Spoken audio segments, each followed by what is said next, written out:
Syekh Muhammad Arsyad Al-Banjari pernah mendapat Lailatul Qadar. Beliau lalu berdoa, "Ya Allah, berikanlah selalu bumi Kalimantan ini rahmat Engkau berupa ulama."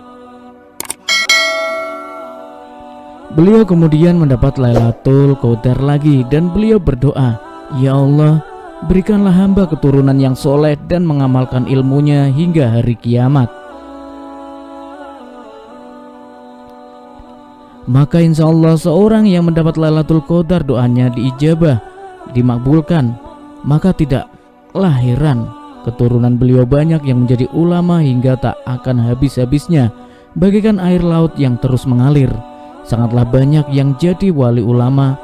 Beliau-beliau ini menyebar tidak hanya di benua Kalimantan, tapi juga ke luar negeri, menyebar hingga ke seluruh dunia.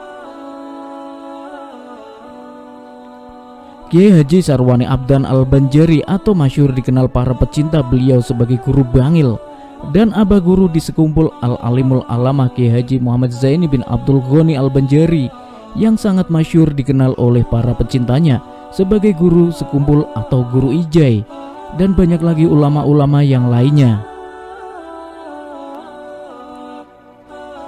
Baik yang masih hidup maupun yang sudah wafat meninggal dunia, semuanya adalah keturunan Syekh Muhammad Arsyad Al-Banjari. Terbukti sampai sekarang karomahnya mendapat Lailatul Qadar itu benar.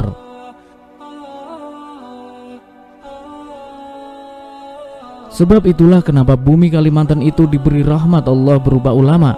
Sangat banyak para alim ulama di tempat itu, karena bumi Kalimantan ini pernah didoakan oleh ulama besar Syekh Muhammad Arsyad Al-Banjari semasa beliau mendapat Lailatul Qadar.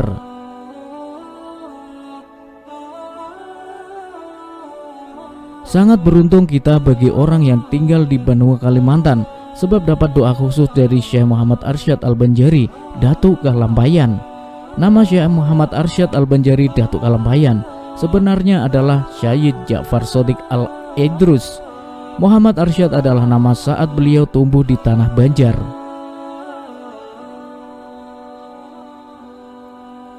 Pada masa itu apabila ada Habib, maka penjajah tidak suka dan menculik mereka. Bahkan dengan nama berbau Habib pun mereka tidak suka. Akhirnya ayah beliau Abdullah menukar namanya dengan nama Muhammad Arsyad karena nama ini identik dengan nama orang Banjar yang beragama Islam. Abah guru sekumpul menjelaskan tentang nasab datuknya Syekh Arsyad Al-Banjari, Syekh Muhammad Arsyad Ja'far Shadiq bin Abdullah bin Abu Bakar bin Ahmad Al-Salibiyah bin Husain bin Abdullah bin Syekh bin Abdullah Al-Idrus bin Abu Bakar Asyakran bin Abdurrahman Asegaf wa Ba'at ibni Sayyidina Ali bin Abi Thalib wa Fatimah Al-Azhara bin Sayyidul Wujud Sayyidina Muhammad sallallahu alaihi wasallam. Syekh Muhammad Saman pendiri Tarekat Samaniyah. Selepas beliau wafat, maka makam Kutubul berpindah kepada Syekh Muhammad Arsyad, lalu ke bawah lagi hingga kepada Syekh Sekumpul.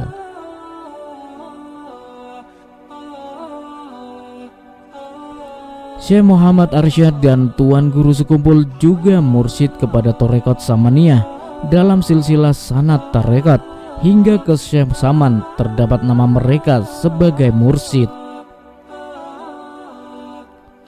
Syed Muhammad bin Alawi Al-Maliki ditanya oleh Habib Zain bin Ibrahim bin Semaid Madinah, "Ya Habib, berdiri pada makom apa Syekh Sekumpul?" Beliau menjawab, "Syekh Sekumpul adalah Kutubul Ghaus."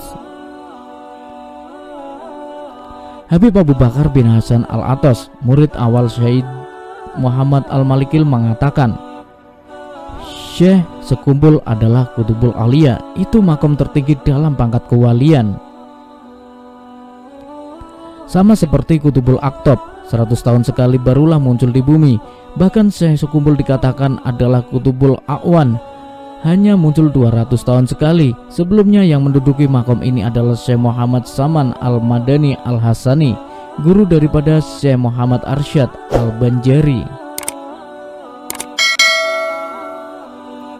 Kutubul Ghaus bisa saja diduduki di setiap masa, tapi Aktob dan A'wan itu terbatas. Ada yang menyebut Syekh Sekumpul menduduki ketiga makom itu sekaligus, Ghaus, Aktob dan A'wan. Qutbul Aktab sebelum ini diduduki Al-Habib Ali bin Muhammad bin Husain Al-Habsyi, pengarang Maulid Simtuturar.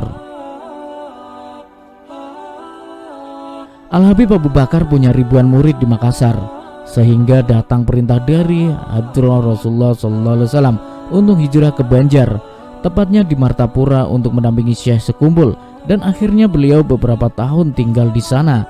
Saat Syekh Sekumpul wafat, beliau hijrah ke Depok, Jawa Barat hingga sekarang.